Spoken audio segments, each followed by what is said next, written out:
Hello అండి. అందరూ ఎలా ఉన్నారు? నేనైతే బాగున్నాను. మా చిట్టి తల్లి బర్త్‌డే రోజు మరి మేమైతే ఇంట్లోనే స్పెండ్ చేసాము.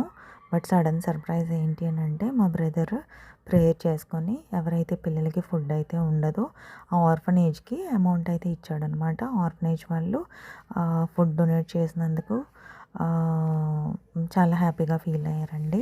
పిల్లలందరికీ కూడా కడుపు నిండా ఫుడ్ పెట్టారనమాట వాళ్ళు. దేవుడు ఇలాంటి వాళ్ళకి ఫుడ్ పెట్టడానికి ఎంతగానో కృప చూపించారు. మీ బర్త్‌డేస్ కానీ, మ్యారేజ్ డేస్ కానీ జరుపుకున్నప్పుడు మనము హ్యాపీగా ఉండడం కాదు కానీ ఇలాగా 10 మంది పిల్లల బొజ్జు నింపినట్లయితే చాలా సాటిస్ఫాక్టరీగా అనిపిస్తదండి. ఇంత మంచి గిఫ్ట్ ఇచ్చిన మా తమ్ముడికి thanks and praise the Lord. మీరందరికీ రిక్వెస్ట్ ఏంటంటే మీరు కూడా ఇలాగే పూర్ పీపుల్‌కి, పూర్ చిల్డ్రన్‌కి హెల్ప్ చేయండి. Bye guys.